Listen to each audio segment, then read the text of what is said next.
ข่าวด่วนเกิดเรื่องใหญ่ขึ้นกับหักแพงประวัติศาสตร์ซ้ำห้อยครั้งนี้เสียหายหลายหมื่นเติบทักทายสบายดี FC แฟนคลับทุกท่านที่เคารพและนับถือเป็นอย่างสูงมาพบมาพ่อกันกับเจบ่าวลาวค่อยคำยามแรงตาเว้นแยงตาได้ตกรับหน่วยผู้ไปเป็นทีเงียบห้อยแล้วหลายคนก็มีความสุขกันทั้งวันหลายคนก็มีความทุกข์ความสุขความเศร้าปะปนกันไปหนึ่งในนั้นคือศิลปินในดวงใจพ่อแม่อีกคนหนึ่งเป็นศิลปินมากความสามารถหลากหลายทั้งเต้นทั้งฟ้อนทั้งห้องทั้งลำหน้าตาสะสวยเป็นศิลปินที่มีชื่อเสียงกระแสค่อนข้างมาแห้งอยู่ในวงสาวน้อยลำเพลินโชว์หรือว่าสาวน้อยสองที่ผ่านมาสร้างกระแสฮือฮาให้สังคมโซเชียลต่างๆนานาบ่แม่นน้อยๆแล้วมื้อนี้เกิดเรื่องอีหยังประวัติศาสตร์ซ้ำห้อยคือแนวใดเมื่อประมาณ1 ชั่วโมงที่ผ่านมาน้องหักแพงวรัญญพรออกมาโพสต์เคลื่อนไหวว่าแบบนี้ตั้งใจฟังให้ดีใครเป็น FC แฟนคลับหรือบ่เป็น FC แฟนคลับน้องหักแพงผู้ใดติดตามหมอล็อกหมอลำมีศิลปินในดวงใจให้ระมัดระวังและฟังจากปากน้องหักแพงเอาไว้ให้ดีมันจะเกิดขึ้นกับศิลปินของท่านก็เป็นไปได้น้องหักแพงออกมาโพสต์เคลื่อนไหวว่ารอบก่อนท้องหาย2 บาทรอบนี้พวงมาลัยหายพวงมาลัยหรือว่ามาลัยหายท่านผู้ชมน่าจะเป็นมาลัยเป็นเงินเป็นคำที่ FC แฟนคลับเอามาคล้องคอแหละเนาะไว้ใจไผ่บ่ได้จริงๆแม้กระทั่งคนใกล้ตัวเห็นอกเห็นใจหนูหน่อยนั่นหมายเข้ามาจังใดนั่นหมายเข้ามาคนที่เอามาไล่หักแพงไปคือคนใกล้ตัวญาติพี่น้องก็สามารถเป็นได้หมดเพราะน้องบ่ได้ระบุว่าผู้ใดคนใกล้ตัวมีไผ1เพื่อนร่วมงาน2มือพวนหมู่เพื่อน3ญาติพี่น้องล้วนแล้วแต่แม่นหมด5 บุคคล5 กลุ่มบุคคลนี่น่ะตกเป็นผู้ต้องสงสัยทั้งหมดเพราะน้องหักแพงบ่ได้ระบุท่านผู้ชม FC แฟนคลับอยู่มันเกิดขึ้นจังไดน้องหักแพงว่าประวัติศาสตร์ซ้ำหอยถ้าผู้ใดจำได้ใครเป็น FC แฟนคลับของน้องหักแพงปีกายนี่ก็ได้ยินข่าวว่าท้องหายเส้นละบาทเพิ่นบอกท้องหายแล้วครั้งนี้ก็ว่ามาไล่หายไว้ใจไผบ่ได้คนใกล้ตัวแม้กระทั่งคนใกล้ตัวนั่นหมายความว่าจังไดเพอท้องปีกายที่หายไปก็น่าจะเป็นคนเดียวนี่เอามาไล่ปีนี้ก็น่าจะเป็นคนเดียวนั่นละคนอื่นคนไกลอาจจะเข้ามาหายากคนที่ไว้ใจกันคนใกล้ญาติพี่น้องจะเข้าหากันง่ายกว่าแต่อันนี้เจบ่เราบ่ได้ฟันธงนะว่าญาติน้องหักแพงคนนั้นคนนี้พี่น้องหักแพงคนนั้นคนนี้แหละเป็นคนเอาบ่อันนี้เป็นเพียงการวิเคราะห์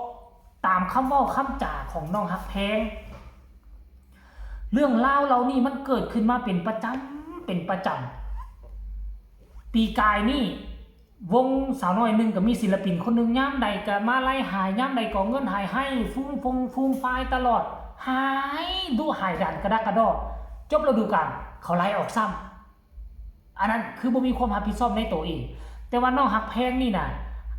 เกือบเข้าควบปีแล้วได้มาหายอีกแล้วมันเกิดอีหยังขึ้นเป็นหยังมันจึงมาหายแต่ของน้องหักแพงมันมีหนอนบ่อนไส้บ่อยู่ในวงหันบ่ศิลปินนำกันบ่แดนเซอร์บ่อยู่ในวงหันมีบ่หรือว่าแนวใดหายอยู่บ้านอยู่ซองบ่หายอยู่รถอยู่ลาหรือว่าหายอยู่ที่ทำงานอันนี้บ่มีข้อมูลที่ชัดเจนแจ่มแจ้งก็เลยบ่กล้าฟันธงแต่อย่างใดช่วงนี้ช่วงเข้าย่างหมากแพงยุคเข้าย่างหมากแพงเงินคำกำแก้วมันหายากเพราะฉะนั้นแล้วให้ระมัดระวังตัวเอาไว้ให้ดี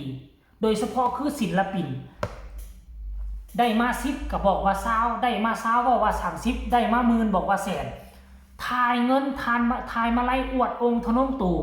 มันเป็นการซักนำสิ่งที่บ่ดีมาเข้าตนเองหลายกว่าบ่มันเป็นการซักจูงให้ไผมาเข้าตัวเพราะฉะนั้นทุกมื้อนี้เนี่ยต้องระมัดระวังไว้ได้แสนก็ว่าได้พันได้ล้านก็ว่าได้หมื่น เฮ็ดแบบนี้เอาไว้เพื่อความปลอดภัยของพวกเรา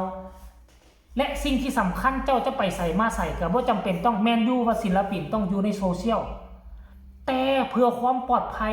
จะไปใส่มาใส่ก็บ่ต้องทายบ่ขณะนี้เดินทางนะถึงจุดนี้แล้วนะอยู่ปั๊มนั้นนะอยู่โรงแรมนี้นะถ้าเป็นไปได้ทายได้แต่อย่าบอกจุดหมายปลายทางว่าเจ้าฮอดใส่อยู่ใส่พักใส่บ่ต้องบอกเขาถ้าบอกอยู่ในคลิปคือศิลปินนี่เป็นอาชีพหนึ่งที่ค่อนข้างมาหาเงินได้ง่ายค่าโตบ่ต้องแตะค่าโตนี่จิ๊บจ้อยค่ามาลงมาไล่ในเมื่อเจ้ามีกระแสเจ้าเจ้าดังแล้ว FC แฟนคลับกระลายโอนเงินโอนมาไล่มาให้ลายแล้วสิ่งคนที่มากับ FC แฟนคลับมันก็จะมีกลุ่มโจรที่แอบแฝงตัวมาจะติดตามเจ้าแบบทุกฝีก้าวเจ้าลงคลิปปุ๊บฮอตนี่ละเด้อปั๊มนี่ลงคลิปปั๊บฮอตงานนั่นละเด้อเป้าหมายไปหาของแฮมนี่เด้อเท่านั้นเท่านี้โมงเจอกันนั่นแหละมันจะเป็นเบาะแสให้คนบ่ดีเบาะแสให้โจรซ้ำไปถือว่าเสียเคราะห์เสียน้ำช่วงนี้น้องฮักแพงกำลังโด่งกำลังดังกำลังปังกำลังเป็นกระแสการงานลังไหลเข้ามาเทมาบ่ว่าจะเป็นการไล่สดแต่ละค่ำคืนมาไล่กับหลักหมื่นทุกครั้งที่มีการไล่สดถือว่าเป็นศิลปินที่มากโดยความสามารถและมีคุณภาพอีกคนหนึ่งที่เป็นศิลปินแน่และเป็นนักอินฟลูเอนเซอร์ไล่สด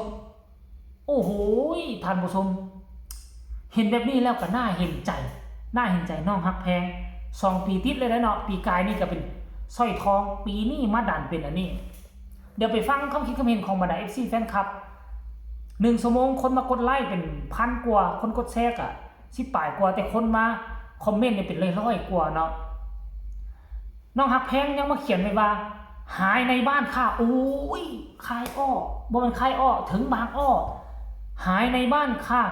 หายมาตลอดหนูไม่เคยพูดคิดว่าจะไม่เกิดขึ้นอีกหนูระมัดระวังมากที่สุดแต่มันหนักขึ้นทุกวันถ้าจิตใจไม่ไหวก็คงต้องได้พูดจริงๆค่ะสำหรับจีบอลาวมองว่าพ่อแม่น้องตัดออกไปเลยเพราะว่าอย่างเพราะพ่อแม่กับน้องชายนี่น่ะเป็นคนครอบครัวเดียวกันน้องได้มาไล่มากะโยนให้พ่อให้แม่เก็บเมียนเอาไว้พ่อแม่ก็มีสิทธิ์เอาไปใช้จ่ายตามสมควรอันนี้ตัดออกไปเลยพ่อแม่กับน้องชายตัดออกไปโลดครอบครัวเดียวกันจับมาไล่กันรักษามาไล่ไว้อยู่แล้วคงจะเป็นญาติพี่น้องคนที่อยู่ใกล้เคียงกันที่สามารถจะเข้าบ้านน้องฮักแพงได้ตลอดเวลานั่นล่ะโอ้ยถึงบางอ้อหู้ความจริงแล้วโอ้โหท่านผู้ชม